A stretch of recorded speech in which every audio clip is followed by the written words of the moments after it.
In section 3.1, we'll be solving systems by graphing or substitution. As a little reminder, a system of equations is two or more equations with two or more variables. Generally, we see just two equations with an x and a y, but sometimes we get the bonus of a third variable, and that's always super fun. Our goal is to find out the values for x and y in this system of equations that would satisfy both equations at the same time. A question that might be posed to you would be, is 3, 2 a solution? Well, think to yourself, how would we figure this out? Well, if our goal is to find the solution that works for both equations, well, then maybe we should see if 3, 2 works in both equations.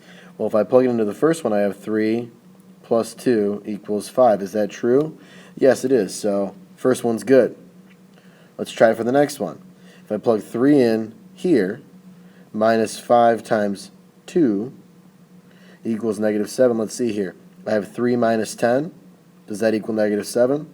Absolutely. This one is also correct, so our answer would be yes, it is a solution.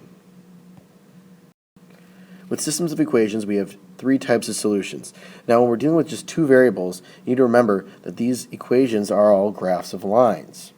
So our first one would be just two intersecting lines like this, where we just have the one solution. For this one, it would be 2, 1.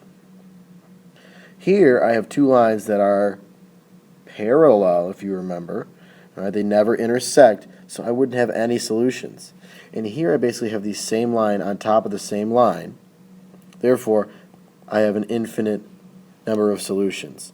Any point on these two lines will be a solution, so there's an infinite amount of solutions. Not all real numbers, but an infinite amount of solutions. There is a difference between all real numbers and infinite solutions. And lastly, there's a few different ways we can solve systems. We can do it by graphing, either by hand or with our calculator, and we'll see both of them. Substitution, you've seen that before in Algebra 1, and also elimination, all of which you should remember from Algebra 1.